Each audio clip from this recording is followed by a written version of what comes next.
Okay, let's get started. So, Request you all to make sure you're ready with your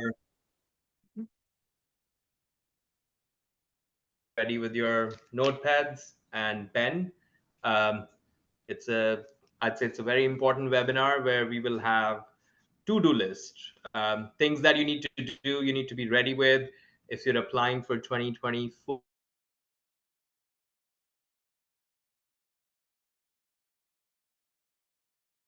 intake. It means you will be sending out applications to universities few weeks, maybe 4 weeks, 6 weeks, 8 weeks. So hey, let's come up with the checklist. So if you are a student who's applying for 2024 intake, if you are a parent whose child is applying to universities for 2024 intake, please make sure you have a pen and paper with you, okay, or a digital pen and a digital paper with you.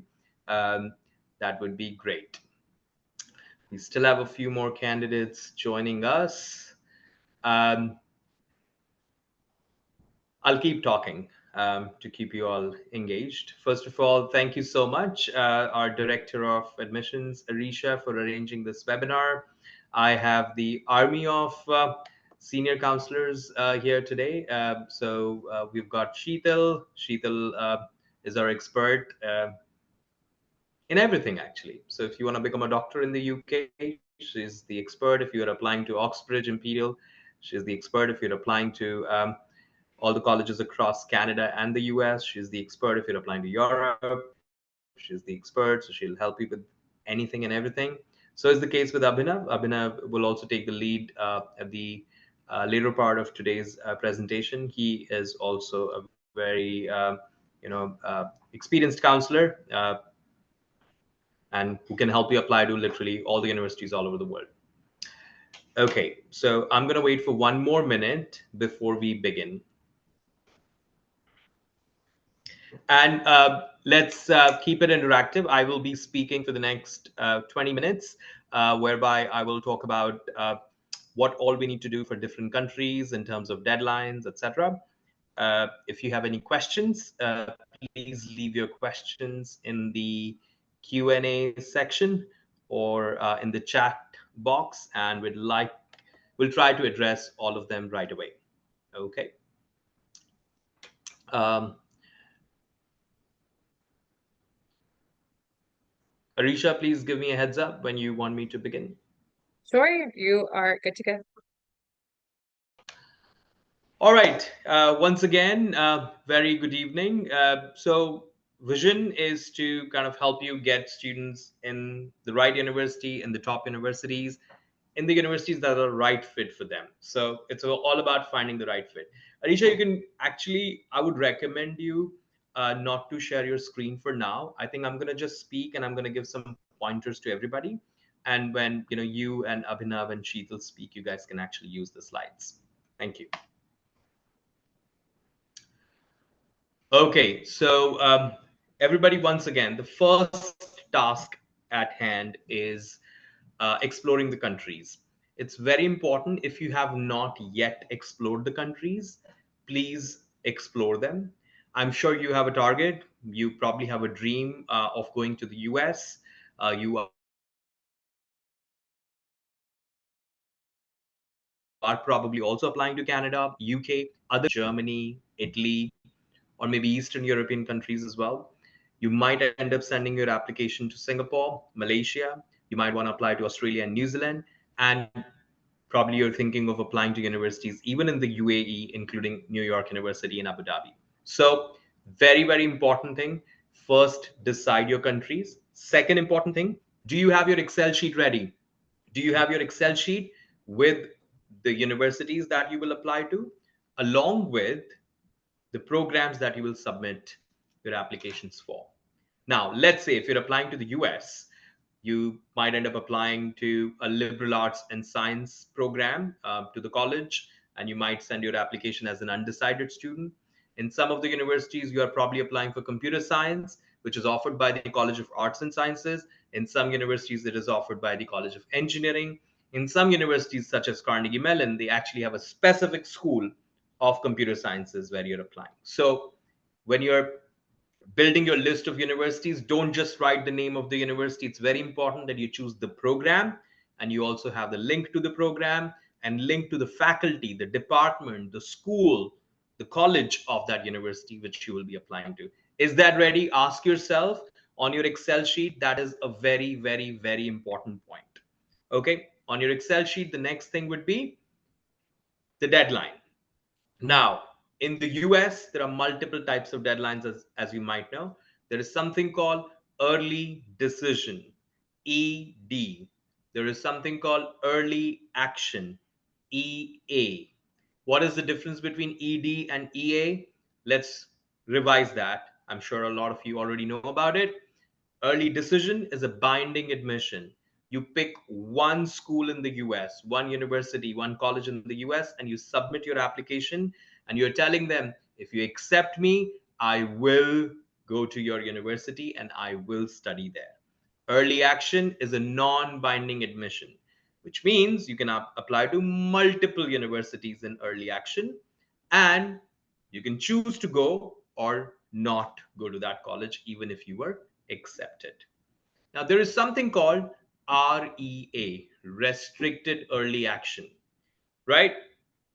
It's very infamous, I would say. There are universities like Stanford, Harvard, and Princeton, which actually offer the REA, restricted early action. What does it mean? It's non binding. You don't have to go there if you get in. But if you're doing REA, restricted early action, you cannot apply to other private universities in early action. Let's take an example. Hey, I'm applying to Stanford in restricted early action.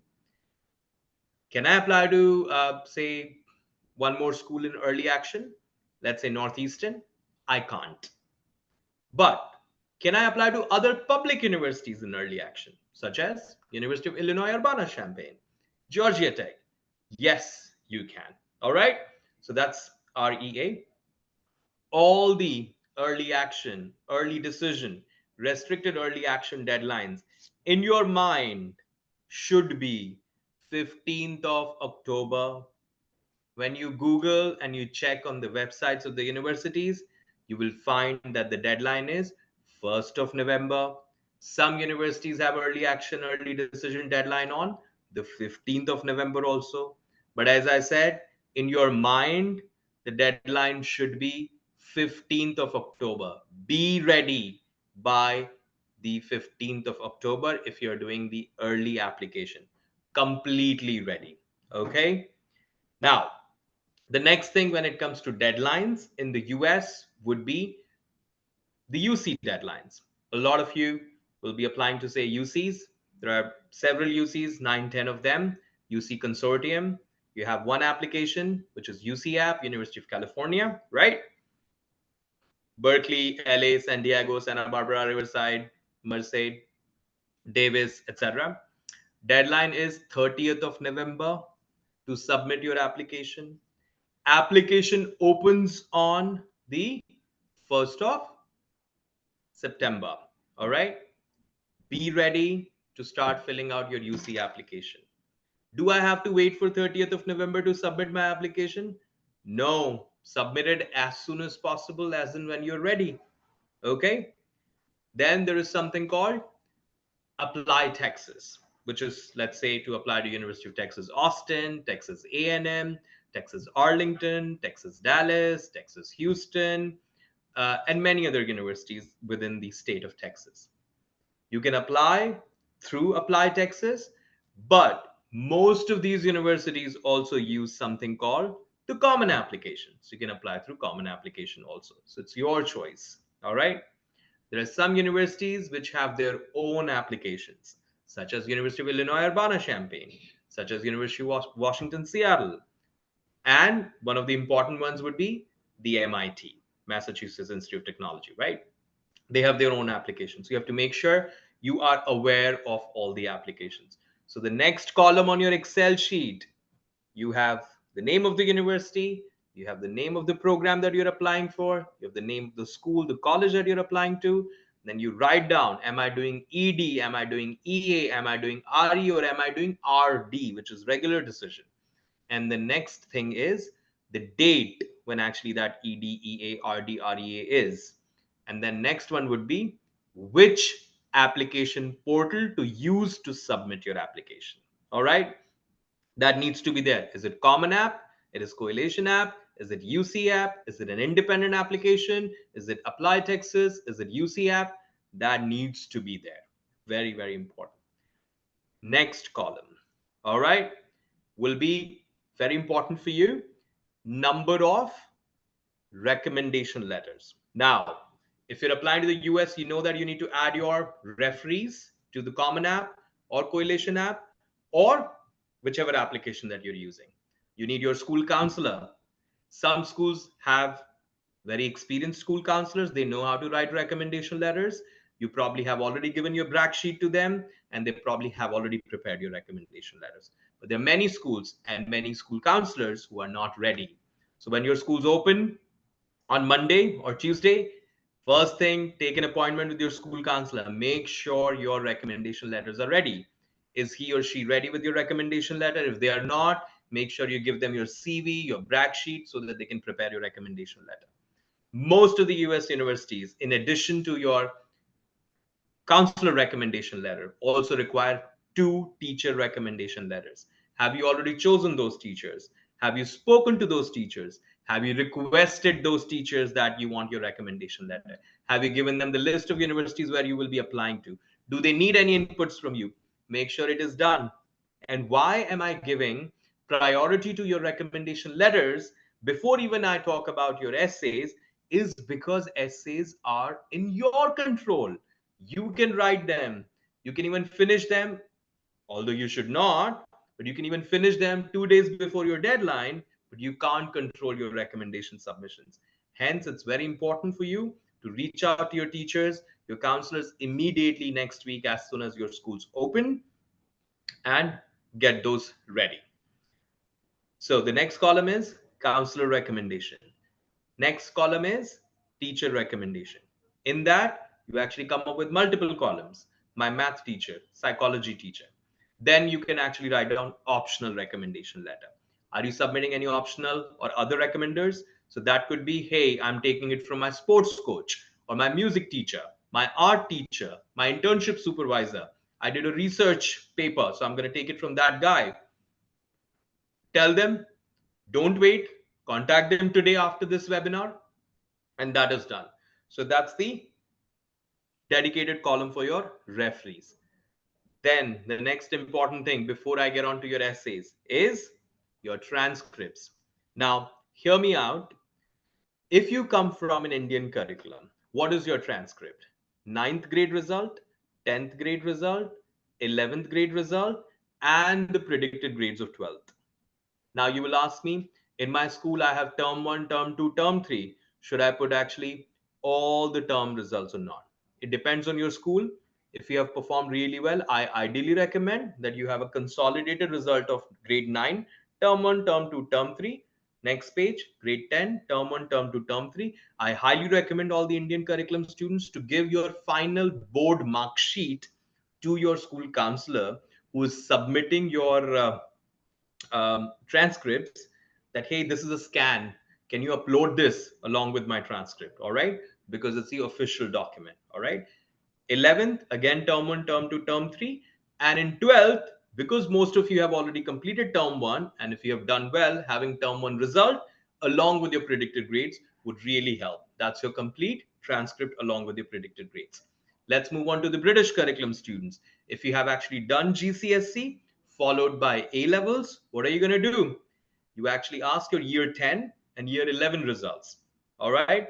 But I ideally recommend when your school is submitting your year 11 results, it'll be nice to provide them with your official GCSE results as well. So if you have taken the Edexcel, CIE, AQA, those report cards, the statements that come, upload them as well. That's really good because some of the Canadian and American universities like to see that. All right. AS level results. Now, there are 2 options. Some schools have a linear system. So you might not have taken the external AS exam. It means your school will give the year 12, which is the AS result. If you have taken the external exam, it means you have already received your AS level results by now. Please upload the official result as well. and then take the predicted grades for your A level, which would be whatever, A star, AA. If you have taken EPQ, do mention your EPQ as well on your predicted grades. All right, that's for British curriculum students. Now, if you're an IB student, now within IB, there are four different situations. I'm doing my IB diploma after completing my GCSE. So I did GCSE followed by IB diploma, or I did American curriculum till 10th grade, and then I'm doing IB diploma, or I did the Indian curriculum till 10th grade, and then I'm doing my IB diploma. And the last but not the least is that I've been studying in the IB curriculum school, which means I did my MYP followed by my IB diploma. So, in all the four scenarios, make sure your 9th and 10th grades are there. If you did GCSE, if you did Indian curriculum, make sure your board results are there till 10th grade or year 11. If you did MYP, even your MYP report card is there. And then comes the IB diploma, which is your year 12 or 11th grade, depending on the school that you go to. At that time, your IB year one results are very, very important. Okay. So take the end of year result that's there and the predicted grades. That would be very, very important. So that is your complete transcript, not only for the US, but literally for all the universities all over the world. Get it ready once and you will be able to use them for literally all the universities all over the world.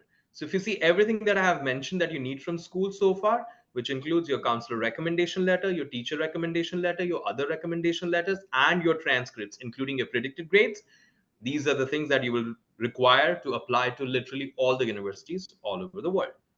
Okay, now let's move on to the essays. So make sure the next part is, if it's Common App essays done. If supplements, please copy paste all your supplement essays and start writing those and start submitting your application. So that's actually the main thing that you have to keep in mind for the US. All right. Now, let's move on to Canada. Well, Canada mainly has two types of applications. All right. One is OUAC application, which is the Ontario University Application Center. Okay. Now, so any university across Ontario, you need to submit through OUAC. Now, some of you might not know that even in Canada, especially University of Toronto, has an early deadline. Okay, so you should focus on submitting your applications earlier by first week of November. Okay.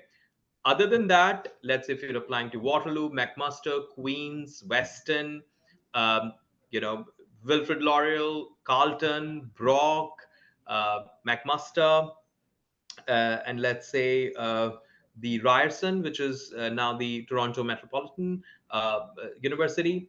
All of them come in the state of Ontario, including Ottawa. All right. You can apply through OUAC, but make sure you speak to your counselor and you submit your applications properly in time.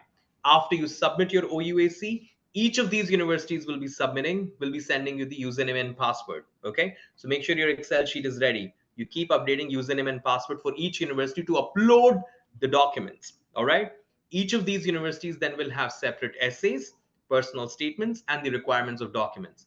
I must tell you, to submit OUAC, you don't need to do any hard work. Sit with your counselor and literally one seating of about 30 to 45 minutes, you can finish your OUAC.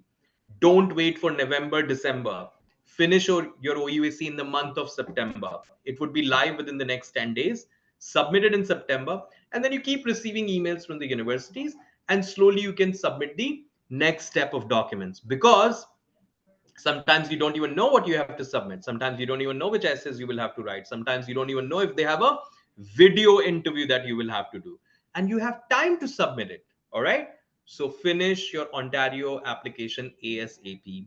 Then other than that, in Canada you also have universities like University of British Columbia, which have about 4 or 5 essays, short essays that you need to write, so work on them immediately. Universities like Simon Fraser, then you have McGill. Very easy applications. I must tell you one thing, in Canada, it's not like first come, first serve basis, but if you submit your application early, you will receive your results also earlier, right? Your admits earlier. If you submit your application late, your decisions will also be delayed. Unlike the US, where they have specific deadline and timeline. Okay, first November is the deadline for EDEA. Most of the results come out by December, early January. In Canada, the decisions are rolling. So try to submit your applications as soon as possible. All right. Now, before we move on to the other part of the world, in the US, please do make sure and take a decision if you're sending your SAT scores or not. If you are sending your SAT scores to the universities, do mention that in your application. And at the same time, log on to collegeboard.org and send your official scores to all the universities. Do not wait for the deadline. If you have your SAT scores ready, if you're taking the SAT in August, you will have your scores ready. Don't wait for 30th of October. If you're applying for EDEA to send your scores, it takes a few days, a week for scores to reach the university. Submit, send your scores in advance. To save some money, you can actually add 5 colleges for free when you're actually registering for your SAT. All right. Otherwise, you will have to pay for each university online. Send your official SAT scores. If you have taken the IELTS or TOEFL, make sure you're sending your IELTS and TOEFL scores already to those universities. So, one more statement, very important. Those who have taken IELTS TOEFL, which is the English proficiency test, and your Excel sheet of universities is ready, 90%, not even 100%. Let's say you're applying to 15 universities and you know the 10, 12 universities. Send your scores now. It will be in your profile in the university. Don't wait till the end, because if you have taken your test through British Council, ETS, or IDP, it's gonna take some time for them to send your scores. All right, so get that done right away. Now, let's move to the next part of the world. That's the UK. All right. UK, as you know, has UCAS application, University Common Application System. Now, there are two ways of applying through UCAS. Number one, sit with your counselor, fill out the application. Some of the schools, all right, have something called the buzzword, BUZZ word. All right. So when you go to your school on Monday, Tuesday, Wednesday, next week, ask your school counselor, hey, do we have a buzzword at school? It'll be like, yes, we do. This is the buzzword. Maybe you already know about it. If you don't know, confirm next week if your school has a buzzword or not. If your school does not have a buzzword, not to worry. Ask your counselor, hey, which email ID do you want me to use in my application so that you receive an email and you submit my recommendation and the predicted grades. All right. So those who are applying for medicine, those who are applying for non-medical program to the UK, they either need the buzzword or the official email ID from your school counselor or teacher. Okay. Come to your counselor. It's a pretty straightforward application as long as you have done your personal statement and you have your predicted grades and you have shortlisted your 5 universities that you will apply to through UCAS. That'll be awesome. Of course, I always recommend students to keep a backup plan. Keep 2 dream, 2 realistic, and at least 1 safe, or maybe 1 dream, 2 realistic, and 2 safe universities, depending on your predicted grades. All right. UK is a conditional offer letter. So keep in mind, be extremely optimistic, but at the same time, always have a backup plan. All right. Maybe you're predicted 42 out of 45 A star AA. In your final exams, if you end up getting a 36, you need to make sure you have a university that accepts you with that score as well. All right. So be very realistic. Apart from that, in the UK, there are many universities that actually accept international student applications outside the UCAS as well. So do contact Sheetal and Abhinav and Rashmi. They will be able to help you out with the list of those colleges. Other than that, if you're applying to Ireland, Trinity College Dublin, University of Ireland, Galway, University College Cork, they are like fantastic universities, not just for medicine, but also for engineering, computer science, cybersecurity, business, law, psychology. Well, they have their separate application. Apply early because then you will be eligible for scholarships. Now, documents wise, honestly, everything that I said, as long as that's ready, you will be ready to apply to these universities. Netherlands has a separate portal where actually you have to apply, and I'm sure Abhinav is going to talk about that. And once you submit your initial application to that portal, then each university will send you the login ID password to do the next steps. It's exactly like, if you remember what we spoke about, OUAC, Ontario University Application Center, similar thing happens in Netherlands as well. If you're applying to a university like, say, Bocconi, which is in Milan, which is fantastic for business, finance, economics. They also have a law program. They also have a computer science, cybersecurity program. Well, they have a direct application. If you're applying to Bocconi, Bocconi has its own entrance test. But they say if you have taken the SAT, you don't need to take our test. All right. In that case, you can send your SAT score and submit your application. All right. The early deadline for Bocconi is literally right now. You can submit your application. Okay. So they're already open. If you if you have not taken the SAT, or if you're not satisfied with your SAT score, you can sign up for the Bocconi test, which now also happens online, right? So please do submit your application soon. Other than that, I'm not going to get into the specifics of other countries, but you can literally open up your options and apply to wherever you want. Team can help you from Germany to France, to Sweden, to Czech Republic, to Hungary, etc.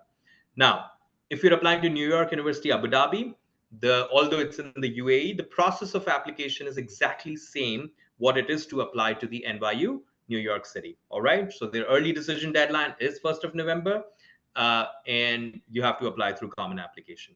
Other than that, you can also consider applying to Australia or New Zealand. Okay, great. So a quick revision, everybody, on your Excel sheet: name of the university, program, link of the program, the deadline, the round, EDEA, etc.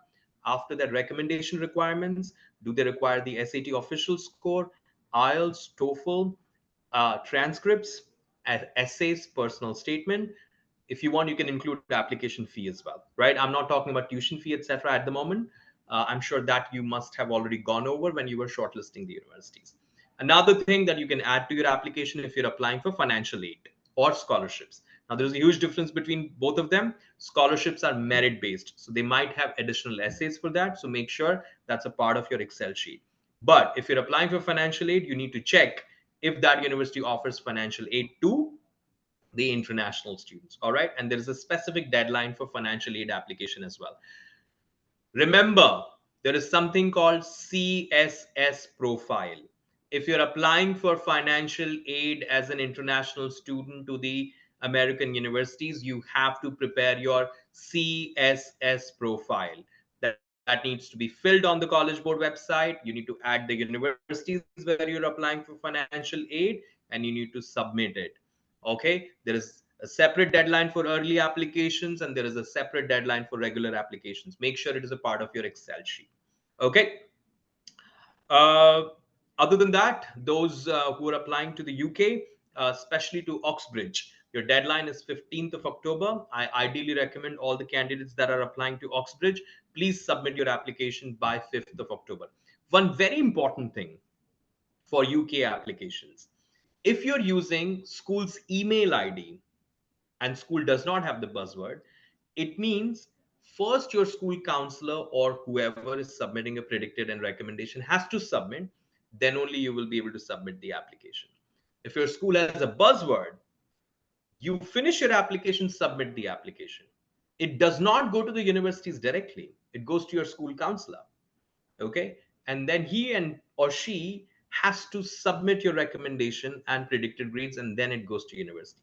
Now here is very important thing: if you submit your application on 15th of October, deadline is 15th of October, and you have used buzzword, university will not receive the application because it is sitting in your counselor's database still. And if your counselor has left school, or he or she doesn't know that today is the deadline and you have to submit, your application will not go to the university. Okay. And I have seen students doing this and missing the deadlines for medical colleges and Oxbridge. Okay. They will not accept any late applications. The deadline is 6 p.m. UK time, 15th of October. So in your mind, your deadline should be 5th of October. Finish it well in advance. If you're applying for Oxbridge for any program, not just the medicine program, for medicine, you know that you have to take the BMAT, but for all the non-medicine program, there is an entrance test and interview, which you have to do. So TSAs such as thinking assessment test, etc., please register for those. We have all the information available. So please reach out to your counselor and register for those tests well in advance and prepare for those tests so that you can take those exams. All right. Uh, I'm going to pause here. The whole idea was to give you all a quick reminder on everything what's going on. First of all, many congratulations to all the students and parents that you have reached this level. I'm sure students are very happy. You're going to have a nice, I don't know, high school farewell party, but you have another 3 4 months, exciting ones, when you'll be submitting your applications. It can be very stressful as well, but don't worry, we are here to help you out. Let's make it more exciting and fun. I keep telling all the students and parents that let's aim for the best. Let's apply to all our dream schools. Always keep a contingency plan. I'm not even using a word backup plan. Just keep contingency plan. Apply to one or two universities that you think you will easily get into. You should have a backup plan. All right. And those who are applying to the US, Canada, etc., just keep an additional country as a backup. Visa can be issued, something else becomes unavailable, etc. Just keep a backup plan. That's what I would say. Well, thank you so much, and over to my awesome team. And if you guys have any questions, you know how to reach me. My name is Varun Jain, and my email is varun at unihawk.com. Thank you. Over to you, Arisha. Awesome. Thank you so much, Varun, for all that wonderful insight.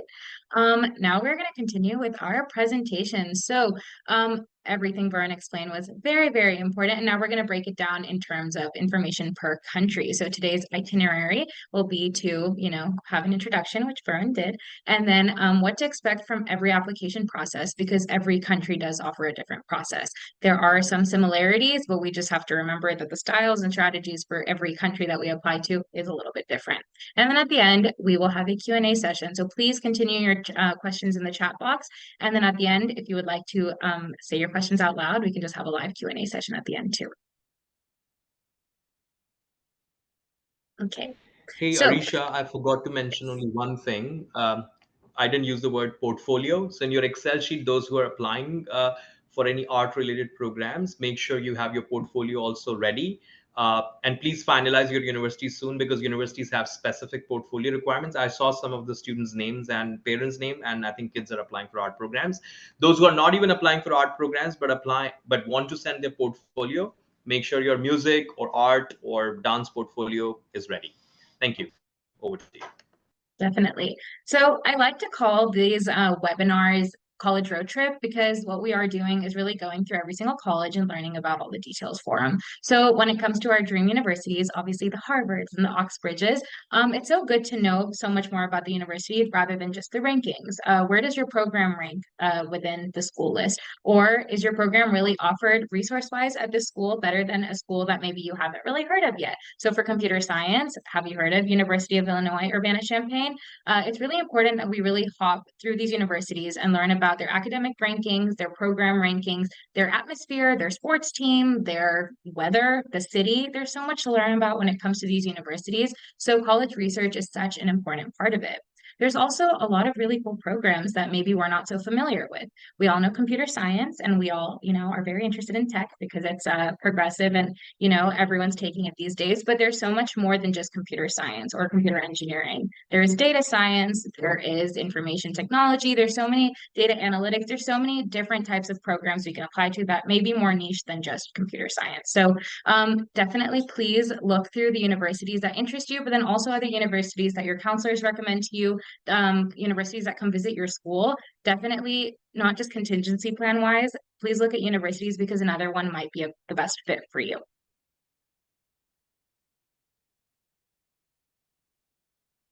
Can we get the next slide? Awesome. Perfect. So, like Varun said, these are some really important deadlines to go over. And again, for every single country, we will go over individual deadlines. But just some ones to keep in mind: UCAS is open. The Common App is open. That is for the UK and the US. The UC portal will be opening very soon in the next week. So please keep that in mind too. Since these portals are open, please start working on them soon. Obviously, your counselor will be reviewing them before you apply, but to keep in mind, they do take a while to fill out because they're very strategic and very detailed. We just want to get them started as soon as possible. October 15th is the Oxbridge final deadline, and we can start submitting UCAS then also. As Varun said earlier, November 1st is the early action and early decision deadline, including restrictive early action as well. November 15th would be the deadline for University of Washington, Seattle, 12. They have a little bit of a funky deadline, and that is for their regular decision. They don't have early action. And some schools have early action at that date also. The UC schools, it's November 30th. December 1st is most Texas schools. January 1st is the regular decision and early decision 2. If you do not get into your early decision 1, or you are waiting to submit better grades or a better SAT score, but you really do have that dream school that you cannot live without, we can do early decision 2, which is on January 1st. And then February 1st is kind of the final decision deadline for all Canadian schools. So that is an important date to look out for too.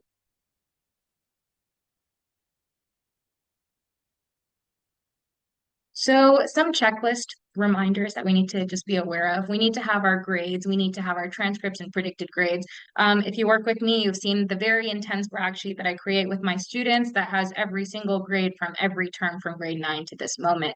And we need these things because a lot of the US is self-reporting. We need to have your exact grades with the exact name of the class from grade 9 to this moment. We don't want to be compiling our transcripts at the end of November and freaking out our counselors and ourselves and our parents. We want to have all of these documents early on. So grades is very important. Predicted grades is this magical number that the teacher creates based off of what they think you are going to get. So please be really kind to your teachers in September and get amazing predicted grades. When it comes to the UK, Europe, and Canada, we need to definitely meet those predicted grades in our final exams too. So let's not fluctuate them too much, but these are very important because this kind of gets our foot into the door of these applications. We need good grades. The second thing would be the standardized test scores for America and a lot of the other countries. You can send an SAT and ACT. It is test optional these days, meaning you don't have to send it. Only a couple of universities require the SAT, such as Georgetown, but we definitely recommend it. It's really great to show that you have those skills that are proven in the SAT. Also, IELTS and TOEFL, if you're an international student, you got to take the English speaking exam. Even if you think that you take HL English and you don't need to take it, some school will always end up asking for it. So please take the IELTS if you're applying to multiple countries. If you're just applying to the US, TOEFL will be valid. Letters of recommendation, as Varun said earlier, are very important. We will be getting 2 from our teachers, 1 from our counselor. And if we have someone who is a close mentor who has something wonderful to say about us, we can get an extra one. For the US, for the UK, we have a limited number of recommendations letters that go out, but always just request 2 from teachers and 1 from a counselor and 1 external one if needed. Completed portals, we have to make sure that our portals are strategically and perfectly completed. You will be looking over this with your counselor, so don't freak out yet. There are ways to make sure that everything looks very polished, especially when it comes to the Common App. We want to make sure your activities list looks perfect. We want to make sure your honors and awards are listed in a strategic manner. So please get everything onto your brag sheet, and then we will together put everything into your Common App. For essays, we all know how different every country works. For the US, it's very creative based. For the UK, it's very resume based. And Canada meets right in the middle with some creativity and some direct resume information. So please make sure you know how to write per country, and your counselors will be able to support with that. But get your essays done in time because every country asks for something different, and some countries ask for a lot of writing. So get started very early. We need a resume and CV, obviously, with our honors, awards, activities. Talk with your counselor on how to curate that and how to strategize and create that sheet. And then finally, for any art students, we need a portfolio. If you're going to be applying for film, they need to know what kind of films you've been working on. If you love photography, show them what you've got. So we need to make sure that we have this checklist ready to be submitted. Art students, you might have different deadlines than normal non-art students. And we just have to make sure that you are up to date with applying on those deadlines. So rather than January 1st, a lot of arts deadlines in the US are December 1st. So we just have to keep that in mind. So now I'm going to hand it over to Sheetal and she will tell you all about the United Kingdom. Thank you, Arisha. And good evening, everyone. So I'm going to discuss regarding the destination, which is one of the most popular destinations for a lot of international students globally, which is the UK. And it is known for its high quality education, short duration of course, multiple advantages such as post-study work permit visas, is what the UK as a country offers to the student, and many more benefits. Okay. So we'll discuss regarding what are the important factors one need to keep in mind while doing the applications and what this entire process encompasses. So UCAS is the portal which all the students need to use to apply. And this is precisely for the undergrad and the foundation programs. And very few universities also do request students to apply to UCAT for postgrad applications as well. But like predominantly, like all the undergrad applications goes through the UCAS portal. So UCAS, it is the Universities and College Admission Services System, and here you get to also research or search for different type of programs. Like if you're not sure exactly what majors you're interested, this also kind of helps you explore further through their different tools available in the application portal also. Okay. And you can apply to multiple universities through the UCAT, and there is a limit. You can only apply to like 5 universities. So that is the rule of the UCAT, that a student can only apply to 5 universities.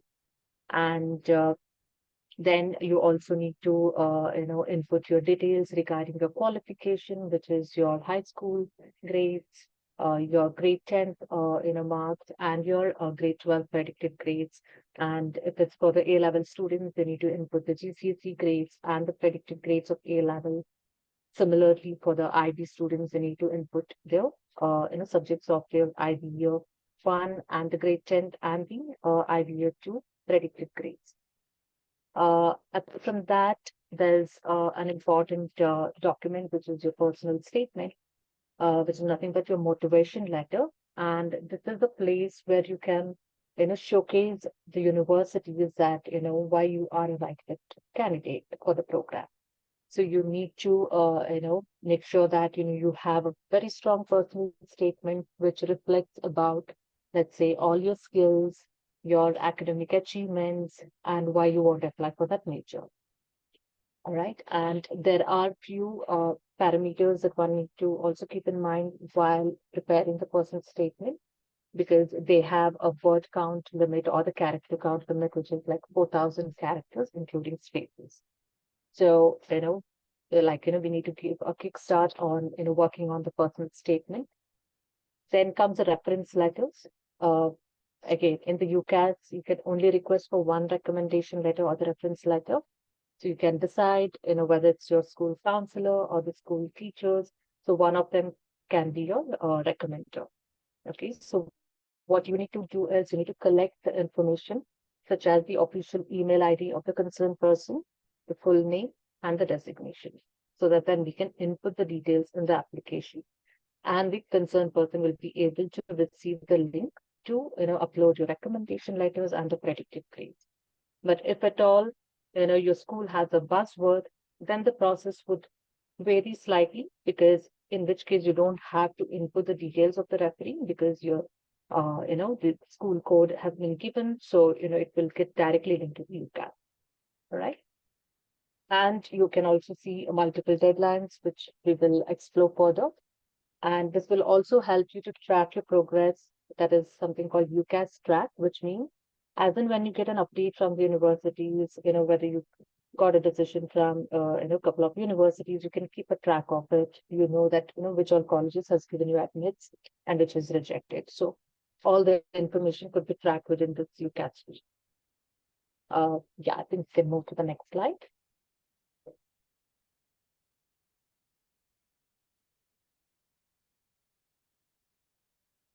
All right, some of the important information regarding the choices. That is, like I mentioned, we are allowed to only apply to 5 universities. Now, there is a catch. So, when you apply to programs like medicine, dentistry, veterinary medicine, or veterinary science, you are only allowed to apply for 4 such courses. Okay, so the 5th choice will be a backup choice. Okay, so which means, yeah, we cannot do a 5, medicine or a 5 dentistry program. You can only apply to the 4 courses under medicine, dentistry, veterinary medicine, and veterinary science. Another important question that a lot of students have is like, can I apply to both the University of Oxford and University of Cambridge? So we cannot apply to both simultaneously. So we have to choose either Oxford or Cambridge in the application. Now, regarding the personal statement, which I've already covered, that there are few things that we need to keep in mind in terms of its character count and the number of lines. So these are important things when we also create the personal statement. And once everything is ready, including the predicted grades, your standardized test grades, could be your IELTS, or it could be your UCAT for medicine, or it could be LNAT for law test, or it could be any of your Oxbridge tests, such as GMAU or TSA or MAT test, right? So once we have all this information, we kind of look into what are those, four options or the five colleges that we want to select in the UCAS application. And then we kind of, make sure that everything is in place. We review your personal statement, recommendation letter, and then we complete the application and submit it. And there's an application fee, which is 27.5 pounds, and that is for 5 choices. Yeah, so these are some of the important deadlines. So the application has already opened, and we can start submitting the application post 5th of September. And for Oxbridge and medicine applications, the application deadline is 15th October, 6 p.m. UK time. So we need to adhere to this deadline. And all the other programs, such as computer science, engineering, arts, or any other programs other than the set programs which are under 15th October. So these programs will have the deadlines of like 31st January 2024, 6 p.m. UK time.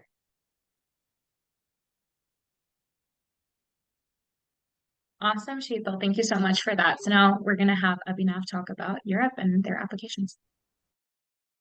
Thank you so much, Arisha. Thank you, Sheetal, for explaining about Europe. And good morning, good afternoon, good evening to everyone from where all you are joining. Today we'll talk about Europe. When I say Europe, we'll not talk about all the 44, 50 European countries. We'll be talking about the 27 countries that are a part of the European Union. So, sorry. Generally, when we talk about the European Union countries, so the countries like France, Germany, Spain, Italy, Poland, Hungary, Ireland, Netherlands, Czech Republic, Luxembourg, so on. So many countries, they come into mind that, these countries, they have top-notch universities, they have lower tuition fees, which country we should select. Since these countries are a non-English speaking country, which university, which course would be in English? So we'll talk about all these things, not specifically about universities and courses in detail, but yes, we'll talk about the general information about these countries and courses. Great. So firstly, the entry requirements, as Varun sir stated earlier about the documentation, the entry requirements, majorly the entry requirements for the top-notch universities remains the same. For the A levels, it would be A star, A star, A star, or even A star, A star, A. For the IB, it can be 40 on 42, 42 on 45, 43 on 45. For the CBSE curriculum, it could be 90 to 95 percentage, and so on. So every country, they have a different entry requirement. One point that has to be taken into consideration is Germany, especially, they don't accept 12 years of education. So for the students who are coming from an Indian background, they need to go through a German language school, and then they need to appear for the student colleague before they move ahead with the higher education in Germany specifically. So apart from the entry requirements, there are different other documents that are required. So there's a cover letter, which is similar to a personal statement. Then it's your CV, your transcripts, the passport copy, reference letters, language proficiency test like IELTS, TOEFL. Certain countries and certain universities do offer English waiver as well. So before you finalize a university, or before you finalize a course, please look at the requirements as well, because certain other universities, they would require some apostille or attestation document For an example, when we talk about Germany, Germany requires a VPD, which is provided by the UniAssist. VPD is a preliminary review document. When you apply for the German universities, the process is either you go for the direct university application or you go through a portal named as UniAssist. Similar to UCAS, UniAssist is a portal. Many top German universities like TU Munich, RWTH Aachen, FH Aachen, Esslingen, Rheinwald, Heidelberg, TU Darmstadt, TU Dresden, and all these universities, they accept application through VPD. So before moving ahead with the application, the documents are sent for VPD approval. Once the approval comes or once they review the document, then you will get to know that which all universities you are eligible for. Coming down to the cost of living or the financial management, Europe is pretty much famous for what people call free education, which is technically not a free education. There are certain costs which is associated with the tuition fee, be it some, I would say the basic registration fee per year or per semester that can be around 700 to 750 euros, while the tuition fee can be as low as 3,000 euros per year. So please look for universities or courses which are providing your desired course in English before you finalize what you want to do in that particular university. Coming down to the entry requirements, the entry requirements varies differently for every university or every country. It varies. Like for an example, when we talk about the German universities, so for the German universities, the deadline can be as early as in January. Similar case is with Sweden and Finland as well. But when we talk about certain universities and let's say Poland or Czech Republic or Hungary, the deadline can be as late as August or September. But please make sure if you are applying to any of the European Union university, you apply as early as possible because the visa dates, they take time. Sometimes it's seen that students, they get visa dates for almost a year later than in comparison to the course starting. So please make sure you apply at the earliest so that you don't face such issues regarding the visa dates. Finally, Europe is much famous for undergrad because, as I said earlier, it's the low tuition fee. Apart from that, it's equally famous for the postgrad degrees as well. Initially, as Varun sir said, there are different portals like Netherlands. They have study link where we first submit the application, then we get the login credentials from each university, then we move ahead with the application process.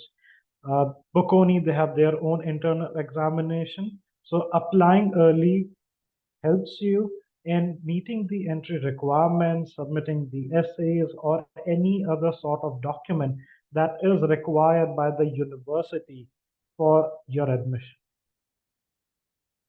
In case if you have any doubts, queries, questions regarding the process or the university or the tuition fee, please put in the chat box. We'll answer you. Now we'll move ahead with Canada. So Arisha, over to you. Yep. Okay, thank you so much, Abhinav, for all of that wonderful information. So now we're going to talk about Canada. It is much different than the UK and European applications. And so let's get started.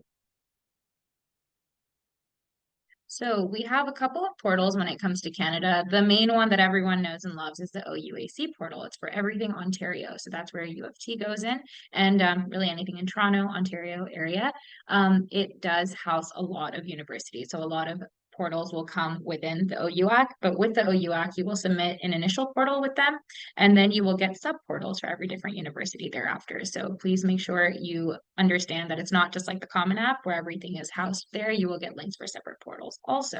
So that is the main one you're going to use because, you know, everyone is U of T is a very popular university, so everyone's very familiar with it. Then there are individual portals for other schools. So Education Planner is for universities in British Columbia, obviously UBC UBC is that one. Apply Alberta is for universities in Alberta. McGill has a separate portal. Every university, again, even if you're going through these major portals, you will be directed to subportals within every Canadian university. So just keep that in mind. It can get a little messy in terms of understanding different dates and deadlines. So again, please use an Excel sheet to understand what is the big portal and then what are the subportals under them. The applications open on September 1st of the previous year. So anyone applying for the 2024 cycle, applications will be opening soon.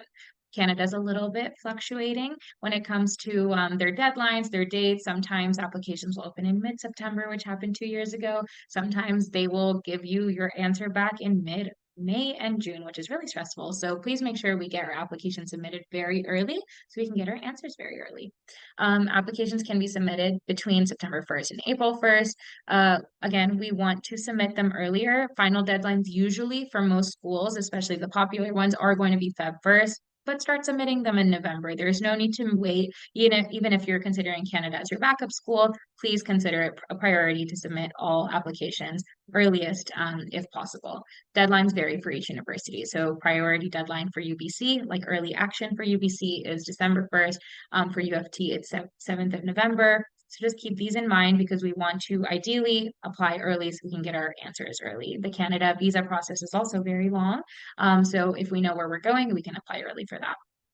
Supplement applications is very important. Like I said earlier, we will have these sub portals that will stem from the bigger portals. And without that, then the application will not be complete. So even if we apply through the OUAC, if we do not apply directly to U of T, that will create an issue. That's not going to be a completed application. It consists of filling the additional application on the university and above the common application portal. So specific documents, they might have some essays, they might have a video interview, they will have different criteria for different universities. So please keep this in mind.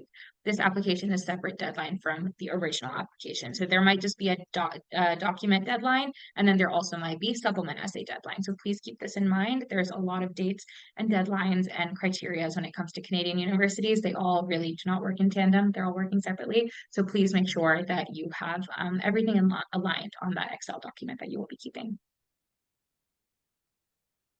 And then scholarships. Can we just go one back? Perfect. So Canada is not always the best with giving scholarships. Neither is Europe and neither is UK. But again, that doesn't mean that we say never say never. There are scholarships that are available. There are definitely less. So only a couple of students get picked for these scholarships every single year. But as you can see on the presentation, there are some. Carleton has a university entry scholarship. There are international student awards for UBC. U of T has international scholar awards. Concordia has it. McGill has it. FDU has it. And Concordia has a second one. So again, there are a couple of scholarship opportunities at these big name schools. Again, if we know Canada and we know Canadian schools, a lot of kids apply there. So we just have to make sure that we apply onto those scholarship deadlines. We have to make sure that we are wonderful with our grades, with our supplement essays, with our whole application. And we don't depend on these scholarships because, again, they come rarely, but we do apply. So hopefully we can get it. Okay, and now on to the US, probably the most complicated application of all. So with the US, we have something called the Common App, which you have heard several times throughout this presentation already. This will be the portal where college applications will be found, except for the UC schools. So they like to have their own separate application when it comes to UCLA, Berkeley, San Diego, Irvine, and a few more. They are on the UC portal, which I will talk about in a second. But for the Common App, we are going to have this platform where universities do not communicate with each other. So if you apply to Harvard and Stanford on the Common App, they will not know that you are applying to each of those universities. It's just a hub where all these universities are residing, and we get to apply to all of them on the same application, which is great. So we don't have to repeatedly put in our information, individually over and over again. So that's really important. The Common App is very, very common. It hosts most of the universities. And we can apply to at most 20 universities on the Common App. But again, we just should prioritize. Every application does cost from $70 to $125. So we just want to make sure we apply wisely and we pick a well-balanced college list. On the Common App, we get to put 10 extracurricular activities. That sounds to some people like too little because you've done 100 activities throughout high school. To some people, it sounds like too much because you've only focused on 3 activities during high school.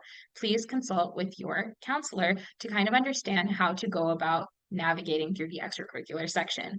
When we do things for all 4 years, when we do things with passion, when they have some direct relation with what we are going to be studying, those activities usually fall to the top. Random activities that we do here and there, such as a sports team for one semester, usually fall to the bottom. So again, the way we write it, the way we phrase it, everything is really important. Detail is very important when it comes to the Common App. So please consult with your counselor in terms of filling out the extracurriculars. On your brag sheet, which you will work on, it should have every single activity that you have ever done from 9th grade until this moment, until your senior year. And then you and your counselor will pick your favorite 10, and we will put that onto the extracurricular section of the Common App. You also get a section for 5 awards and honors. In this section, I always say it's really good to be specific. So if we won an award called Best Speaker in Spanish, which you won in school, and we know it's out of 250 students, it's really good to be specific. Best Speaker in Spanish out of 250 students. We know it's school ranked. It'll ask you for a ranking. So you will say school, and then you'll put the grades that you won it in. Again, awards that we have won in multiple grades is really great to present. If you've done Duke of Edinburgh, if you've done Trinity, grade 5 piano, all of these things are awards. If you're an honor society, that is an honor. So we just have to make sure we put the most important ones, and the other ones can fall into the extracurricular section or in the additional information section. Then we have 3 external college level courses. Every year, this section changes. A couple of years ago, it was 5. Now it's become 3, but basically those Coursera courses you do, those summer programs you attend, just the courses you do on the side at universities, that goes under there. So if you did the financial markets course from Yale University on Coursera, we will put that you attended a course from Yale University called financial markets. And we don't have to mention Coursera anywhere because you did complete a course from there. So that is where that goes. And then we have the personal statement. So if any of you kids are on TikTok, you will have heard of the personal statement called the letter S. It's a really famous personal statement that's been going around with all the kids. It's such an interesting essay because it's really cool to see that you don't have to write about your resume. You don't have to write about this really big achievement. You also don't have to write a sob story. You can just write something that represents you. The personal statement is the heart of your application. It's 650 words, and it's a story about your growth. So this is my favorite part of the job. It's my favorite part of the application. It's really where you get to talk about who you are as a person. It's everything. It's data aside. So you're writing from your heart. You're writing just about yourself, something that's happened to you, or a story that really represents you. It could be about your identity. It could be about your background. It could be about a bowl of cereal that you ate that changed your entire life.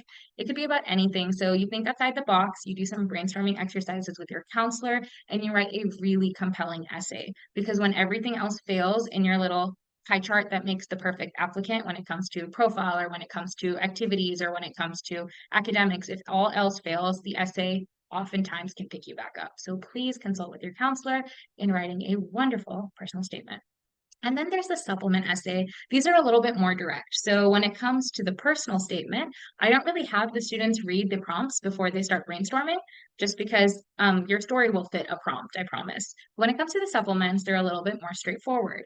They will ask, why did you pick this major? Why do you want to attend University of Michigan? Why do you think you will be the best fit for University of Southern California? They're very specific. So if we write this random growth story about our really interesting bowl of cereal, they're going to get very confused. So please look at the university prompts. Again, we should write creatively and strategically, but we just want to make sure that we answer the prompt. That's the main part about it.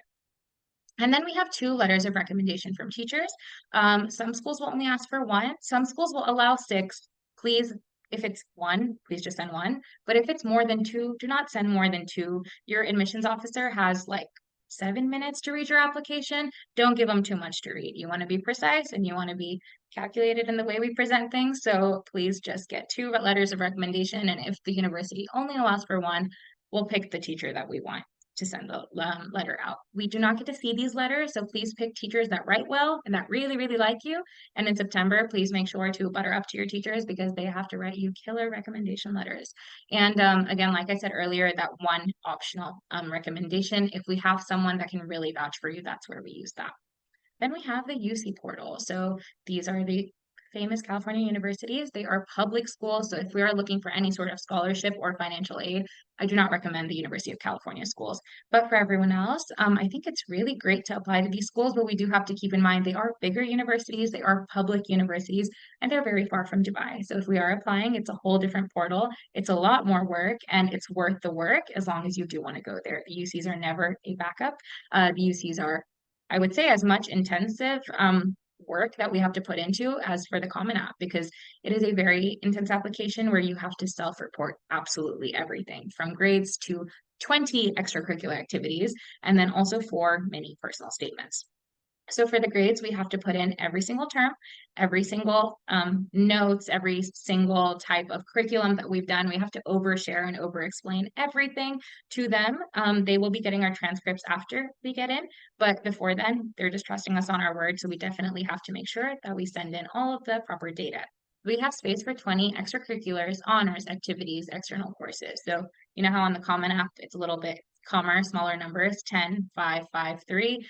Here we have 20 just in total. So we just want to make sure we use those right and we strategize in the way we write them. In the Common App, we only have 150 characters to describe our activities. In the UC portal, we have 350 characters. We have a little bit more to write. And again, we just have to make sure we do that wisely. And then we have your 4 mini personal statements. So for this one, please read the prompts before you start writing. Do not act like it's the personal statement. But the really cool part is that the personal statement can be shortened and be put as a UC prompt. And the UC prompts are so broad and vague and beautifully prompted that those really cool essays you write can be used for other application supplements. So for example, when someone asks, maybe University of Michigan asks, why do you want to study what you studied? And you see the prompt is, what's your favorite class and how have you engaged within it? That could be the same exact essay. And all you have to do is just change a little bit here and there. So please make sure you choose these questions wisely and consult with your counselor in terms of drafting these essays. Next one. Okay, so some common US deadlines. August 1st, the Common App opens. September 1st is when the UC opens, but again, it fluctuates. So just keep checking every day for the portal to open. November 1st is early decision, early action, and restrictive early action. November 15th is University of Washington, Seattle. December 1st is all the Texas schools. December 15th to 20th usually is when early decisions are released. That'll give us time to evaluate. Do we need to go for ED2? Are we deferred? Are we into our school? Should we cry a little bit? Should we celebrate? It gives us some time. Okay. And then January 1st is regular decision and early decision 2. April 1st is IB Day. Everything should be out by then, and every Ivy League comes out on April 1st. And May 1st is Commitment Day. You have to put a deposit down for a school.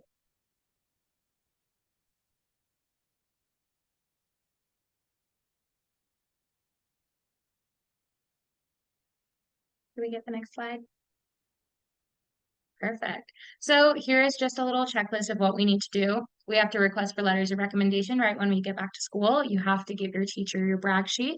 Your brag sheet is kind of you bragging about everything you've done. So instead of them just saying, Tommy is really great and he talks in class and he is always a leader in my class, they can talk about more than Tommy did in class. They can talk about Tommy going to Kenya and, building schools, and they can talk about Tommy going to after school activities and teaching younger kids, and they can talk about more than what you just do in your classroom. So please request letters of recommendation and give your brag sheet and CV to your teachers.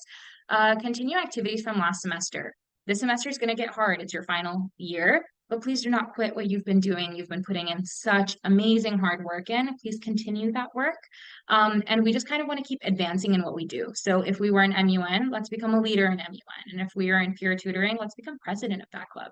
So just keep advancing in what you do and take up leadership positions even now. Focus on any assignments leading up to October. October is when that magical predicted grade number gets created. So if you can prove to your teachers that you can bump up from A to A star because you're so close to getting there, please convince them by the month of October, which is when your predicted grades get created. Complete the personal statement. It's very important we do that now. With my students, honestly, it can take up to like 3 to 6 months to do the personal statement because it's a very intensive, personalized, and vulnerable process. I don't want it to be completed in 2 weeks when we're cramming in November. That's not the way to do it. So please get started on those as soon as possible with your counselor. Complete the UC essays. I like to do those after the personal statement. Like I said earlier, the personal statement can be minimized and shortened to become a UC essay, and then you write 3 more. And then those can be shortened or just used for supplement essays. So it's kind of like a fun little cycle where we get to reuse our and recycle our essays. So please get started on those as soon as possible. We have to develop and finalize a brag sheet. If you are younger than 12th grade right now and you are entering grade 10 or 11, please start working on those brag sheets now so that in 12th grade we'll already have that ready. And you fill out the Common App portal and you fill out the UC portal, and then we submit those really intense applications, and then we get into our schools.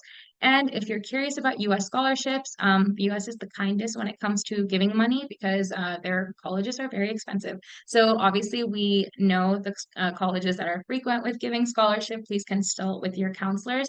There aren't usually extra essays when it comes to scholarship, but sometimes there are. Boston University has a specific deadline and a specific essay when it comes to scholarships. Most schools just give it to you. It's like a gift. Some schools, you apply for the scholarship and let them know, hey, can I please be in the running for this? So again, please work with your counselor to make sure that we meet all those dates and fill in all the required details for it.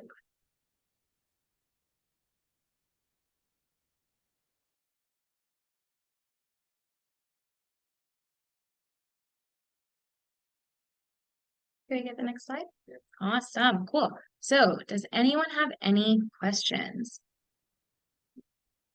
If you would like to ask them out loud, you are more than welcome. If you're shy, please put them in the Q&A or chat box.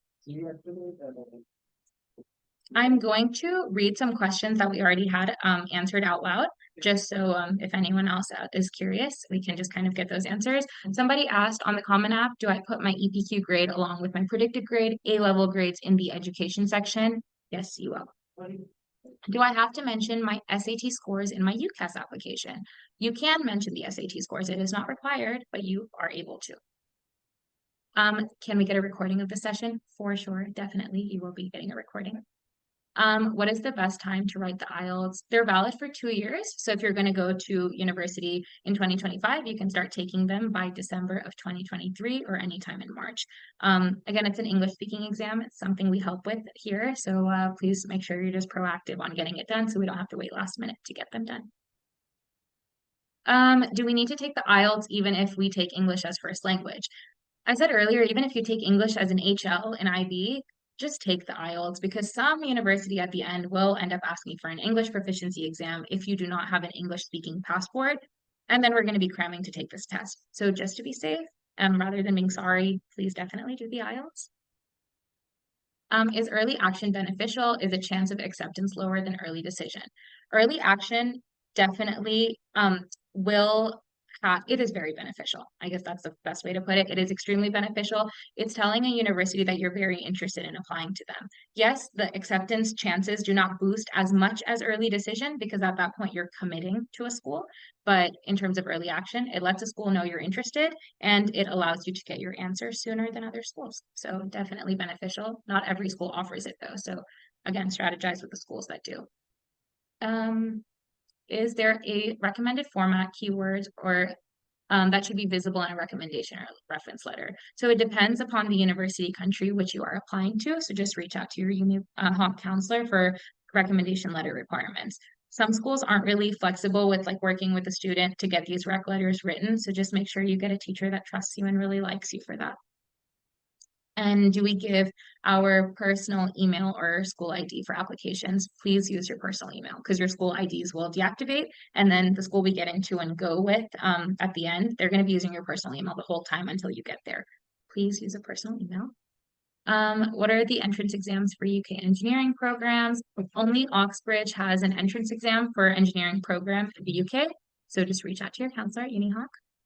And so you mentioned that 12 years of schooling is inadequate for German standards, with 13 years of schooling as in British curriculum suffice for not taking German language schooling.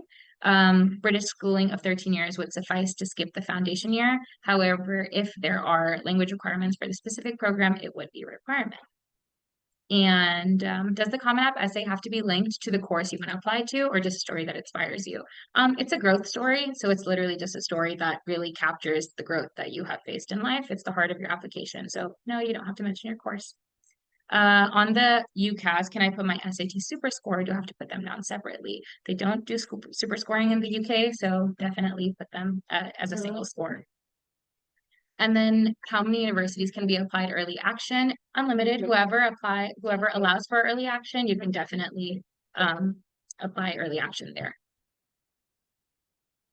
And then early decision, it's just one, it's legally binding. Again, if we don't get into the school, early decision round one, and we have a second school that we're very, very passionate about, we can apply early decision round two on January 1st. Are there any other questions? Well, yes, there was one more question. Someone asked, I would like to know, can a student apply before finishing grade 12 if he gets required scores in IELTS, SAT, or whatever exam he's appearing for, along without uploading the grade 12 transcript? So yes, absolutely. The applications, they go prior to the completion of grade 12. As soon as you have the 12 predicted SAT, ACT, IELTS, TOEFL, whichever exam you have appeared for, please let us know. We'll help you out with the university shortlisting, and we will help you out in submitting the applications as well. Does anyone have any other questions? We'll wait a couple of minutes. How many colleges can you apply to for the US? You can apply to as many as you want. The Common App restricts you to 20, and then the UC restricts you to 8. And then the coalition apps are separate. So if you want to apply to Texas schools on coalition apps, that's separate, or you can apply on the Common App. Again, we say don't overbear and don't, just apply to as much as possible just because we have the opportunity to. Definitely find a school list that is the best fit for you, and find a school list that has that balance, that has the dream schools, that has the target schools, and that has safety schools, because every application does cost money to apply to. It's a lot of effort, and so it's not physically impossible to apply to most, so definitely strategize.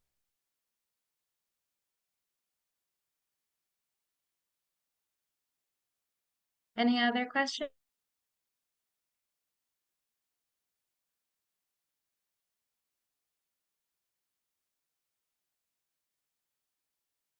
So there's another question. What are the negatives of early application? Some counselors in certain cases don't advise it. There are no negatives of an early application. Early decision, perhaps, if there is not a school that you are just dying, like physically dying to get into, I wouldn't recommend early decision. Every school doesn't even have early decision, only some schools do. This is legally binding. If you get into the school and then you have to go, and maybe you think like, oh, but I got into LSE, it's in a different country. If you said yes and legally binded yourself to a school in the US and you get in, you have to go to that school. So there are no negatives of an early application, but out of early decision, if you're not obsessed with the school and you get in and on decision day, you're sad about getting in, I think that's like the only worry that's there.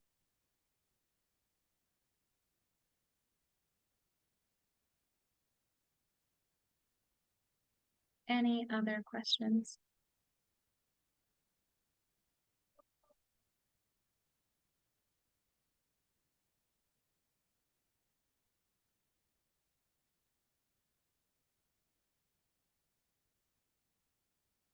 Abhinav, do you want to take this one?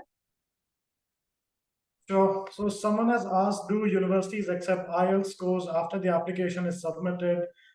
That is to get a conditional offer letter. Yes, absolutely. UK universities will mention the requirement of IELTS, TOEFL, or any other English proficiency exam in their offer letter itself. So does Ireland and certain European universities. But when you're applying for the US universities, please make sure you have already appeared for IELTS and you are self-reporting the IELTS score to the university.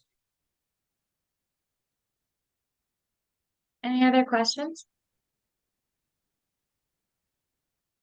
And I think someone else did ask if they can catch our services from India. You can get our help from anywhere around the world. So please do feel free to contact us after this so we can get started with your applications as soon as possible, because the app season is very much ongoing. And so we just want to finish everything as soon as possible.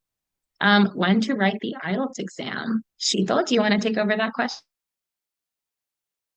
Sure, Avisha. Yeah, so it depends on which intake are you applying to, and it's valid for 2 years. So we need to plan that accordingly. So for example, if you're applying for 2025 intake, then, you should plan something around December, Jan of 2020, 2024 Jan. right? So that it is kind of, within the, the limit of the, it's not going to expire, right? So that's important. But yeah, so basically it is valid for 2 years. And if at all you're applying for 2024 intake, then you should go ahead and take the test immediately. As soon as possible. Amazing. Any other questions? You're welcome to unmute your mic and ask out loud too. We don't have to just put it in the chat box.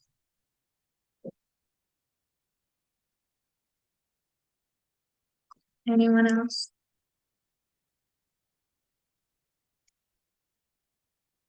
We'll just wait another minute.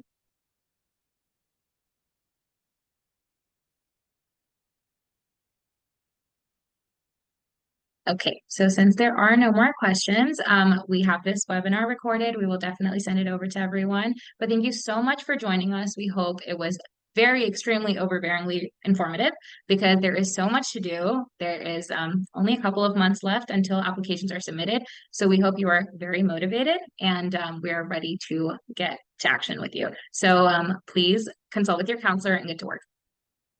Thank you so much, everyone, for joining.